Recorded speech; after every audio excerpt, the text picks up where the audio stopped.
Frustrated US student. నేనేనండి frustrated US student ని. B Tech అయిపోయింది, సంవత్సరం ఖాళీగా ఇంట్లో ఉన్నాం, ఏం చేయాలో తెలీదు. అందరు అమెరికా వెళ్తున్నారు, అబ్బా అమెరికా అనుకుంటా వచ్చాను. అమెరికా వచ్చా, ఏం చేయాలో తెలీదు. సిలికాన్ వ్యాలీ, NPU ఉన్నాయి రెండు, మాలాంటి వాళ్ళ కోసమే. వీసాలు ఇచ్చేసారు, వచ్చేసాం ఫ్లైట్ ఎక్కి. ఏం చేయాలో అప్పటికీ తెలీదు. ఇక్కడికి వచ్చేసరికి అందరు పొద్దున్నే పాష్గా బ్యాగులు వేసుకోవడం, హుడ్డీలు వేసుకోవడం, షూలు వేసుకోవడం, ఎక్కడికో వెళ్తున్నారు. అబ్బో అందరు కష్టపడిపోతున్నారు అనుకున్నా. తీరా చూస్తే ఎక్కడికి వాళ్ళు వెళ్ళేది పాకి పనులకి, ఇల్లు కడగటం, పిల్లలకి స్నానాలు చేయించడం, అన్నాలు పెట్టడం, ఇవే వాళ్ళు చేసే పనులు. వచ్చేస్తారు మళ్ళీ పాష్గా అదే బ్యాగులు. బస్సులో వస్తారు, కొంతమంది కార్లలో వస్తారు, నెలకి 2000 సంపాదిస్తారు. అయిపోయింది, వస్తారు, ఇంటికి వస్తారు, వండుకుంటారు, తింటారు, పడుకుంటారు. ఇక్కడ ఇల్లు చెప్పలేనంత కాస్ట్లీ, ఒక్కొక్కటి 3000 రెంట్. కట్టుకోలేరు, ఏం చేస్తారు, గొర్రెల్లాగా ఒక్కొక్క రూముల్లో 7, ఇల్లు మొత్తం 15 మంది ఉంటారు. సో 300 కట్టుకుంటారు. అంతమంది ఉంటే ఇల్లు క్లీన్ గా ఉంటదా? ఉండదు. బగ్గులు అంట, అయ్యో కొత్త రకమైన పురుగులు ఇక్కడ వస్తాయి, బగ్గులు వస్తాయి.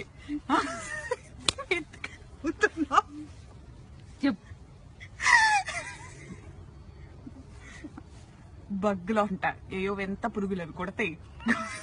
కొడితే డాట్లు ఉంటాయి అనమాట. కొడతాయండి, డాట్లు వస్తాయి అంటే. ఏవో 2 వచ్చిన కొత్తలో తెలిసింది. రెక్స్ఫోర్డ్ అని అక్కడ ఉన్నాం, ఏవో కుట్ని ఏమైందా అని చూసుకుంటే ఏవో ఇక్కడ 2 ఉన్నాయి అన్నమాట. చూస్తే ఏంటంటే బక్స్ అన్నారు. బక్స్ ఏంటా అని గూగుల్ చేసా, మనకు తెలియదు కదా. చూస్తే కనపడ్డాయి, ఏదో ఎంత పురుగు ఎంత ఉంది. నల్లులు అంట, ఇండియాలో నల్లులు అంటారంట వాటిని. అవే కుట్ని అంట, నన్ను నాకు తెలీదు. సరే అయిపోయింది, వదిలేసా.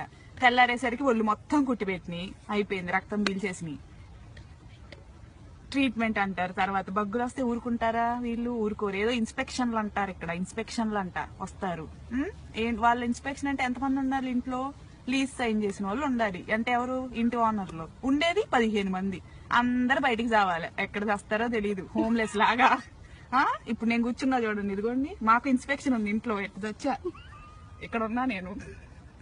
దాహం వేస్తుంది, మంచినీళ్ళు ఉండవు, ఆకలి వేస్తుంది, తిండుండదు, కార్డులు ఉండవు, అన్ని రూమ్ లో ఉంటాయి. రూమ్ లో పెట్టి వాళ్ళు లాక్ వేసుకొని వెళ్ళిపోయాడు. ఇదిగో ఇప్పుడు ఇక్కడ కూర్చొని ఎండలో చలికి వణుకుతున్నా, హుడ్డీ లేదు, మర్చిపోయి వచ్చా. వణుకుతూ కూర్చున్నా, ఇక్కడ ఎండలో కూర్చున్నా. అందుకనే కొంచెం లైటింగ్ వస్తుందని. ఎవరన్నా వాటర్ ఇస్తారా అని ఎదురు చూస్తున్నా, దిక్కులు చూస్తున్నా. తెలుగు వాళ్ళు ఎవరన్నా కనపడతారేమో, వాటర్ ఇస్తారేమో, ఇస్తారేమో అని చూస్తున్నా. ఎవడ కనిపించట్లా, అందరు ఇళ్లలో రూమ్ లో లాక్లు వేసుకొని కూర్చున్నారు. సాయంత్రం దాకా ఇక్కడే చావాలండి, 4:30 దాకా. ఒక్కరోజు దొరుకుద్ది. నేను పాకి జాబే చేస్తున్నా, ఒక్క జాబు దొరుకుద్ది హాలిడే ఇంట్లో కూర్చోడానికి. అది లేదు.